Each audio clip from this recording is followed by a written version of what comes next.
Bem-vindos ao canal TDAH depois dos 30. Eu sou a Tamires e só descobri o meu transtorno aos 29 anos. O tema de hoje é TDAH versus enxaqueca e eu vou contar a minha própria experiência com essa doença neurológica. Aos 10 anos eu comecei a ter crises de dor de cabeça muito fortes, acompanhadas de vômito e fotofobia, fonofobia. Eu ficava 3 dias presa no quarto, só levantava para comer quando eu conseguia e para ir ao banheiro. Os meus pais acharam isso muito estranho, me levaram ao neurologista, que me passou um eletrocardiograma, e não foi constatado absolutamente nada nesse exame, e ali eu fui diagnosticada com enxaqueca. Naquela época, que eu acredito que era 2005, não tinha muita informação e eles não me passaram nenhum tipo de tratamento, nenhuma informação. Só me diagnosticaram com enxaqueca e me mandaram ir para casa.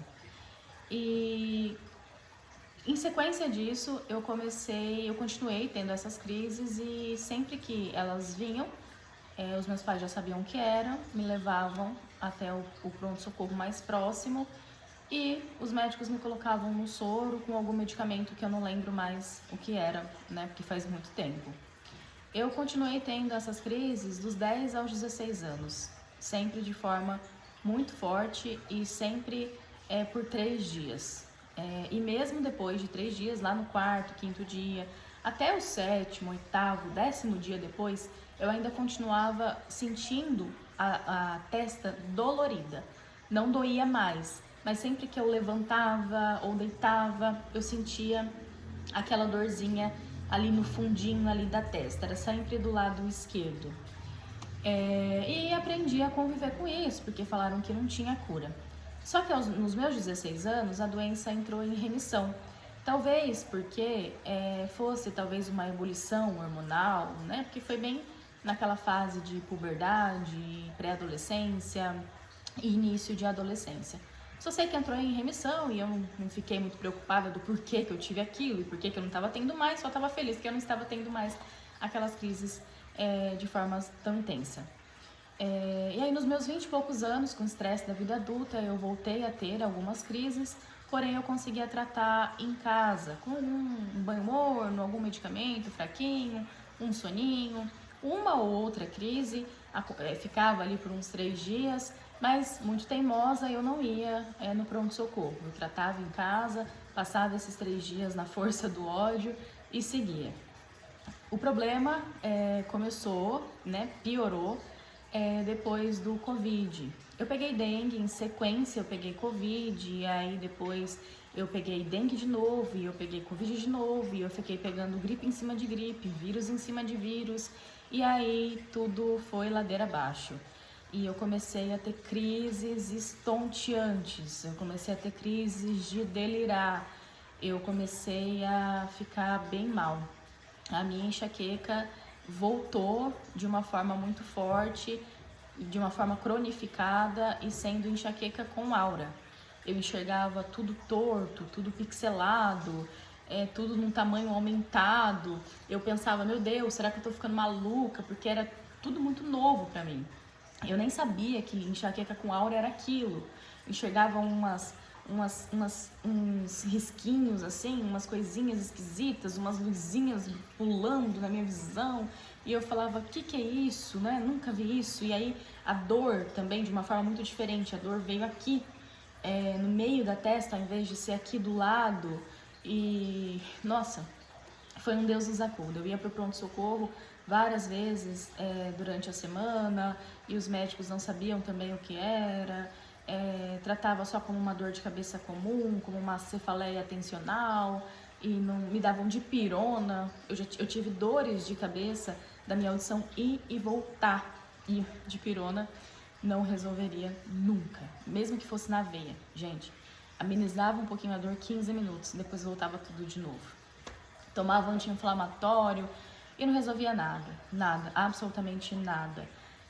Fazia eu voltar um pouquinho em sã consciência ali, mas que nem eu falei, meia horinha depois eu tava abobalhada de novo. Porque quando a dor vinha, ela até me abobalhava, de me dar tontura e tudo mais. E junto com a enxaqueca, Eu também desenvolvi labirintite. O médico me explicou que é totalmente comum. Quem tem uma geralmente desenvolve a outra doença também. Meio que é um combo, infelizmente. E agora trazendo para o TDAH. Por que o TDAH geralmente tem enxaqueca? Porque, primeiro, a desregularização da dopamina e da noradrenalina, que nós temos falado muito aqui no canal. A desregularização da dopamina e da noradrenalina prejudica em vários aspectos, não só no déficit de atenção, na hiperatividade, na dificuldade de autorregulação emocional e vários outros fatores que nós já comentamos aqui, mas principalmente na enxaqueca, nas dores crônicas. O TDAH sente a dor de forma mais intensa e tem pesquisas que comprovam isso, não sou eu que estou falando. Depois tem a questão com o estresse e a ansiedade. Depois tem a questão também com os estímulos sensoriais. O nosso cérebro é mais sensível e os estímulos sensoriais nos incomodam até de forma perceptível. Imagina de forma imperceptível. Por exemplo, olha, eu uso isso daqui no dia a dia, em vários momentos. É um abafador de ruído, porque eu me incomodo, sempre me incomodei. Só que aí depois do meu diagnóstico de TDAH, eu falei, poxa, agora eu tenho um porquê de eu usar um abafador de ruído. Agora eu vou usar o meu abafador de ruído e ninguém pode falar nada. Ninguém vai falar que eu sou chata, que eu sou crítica, que eu sou isso, que eu sou aquilo, que eu não sei o que, que eu não sei o que, que eu não sei o que. Agora eu tenho o direito de usar um abafador de ruído sem ser criticado. Então foi meio que um aval que eu recebi como diagnóstico, entendeu? Então eu tenho esse abafador. Talvez eu tenha falado até mais alto, né? Porque eu coloquei o abafador e ele abafa mesmo. Me desculpa aí se isso aconteceu. E também, né, no caso das mulheres, tem a oscilação hormonal, que é o meu caso e acontece isso o tempo todo. Eu percebo que perto da menstruação as minhas crises são bem maiores, eu fico bem mais irritada, bem mais ansiosa, bem mais estressada, o que aumentam as crises de enxaqueca e até mesmo a intensidade da dor. Sem contar também que a própria diminuição ali de alguns hormônios causam a dor de forma mais intensa. E ser TDAH não é fácil, não é um bicho também, né, de 14 cabeças, de 7 infelizmente de 14 cabeças não. Eu sei que bicho de 14 cabeças nem existe no dito popular, mas eu inventei.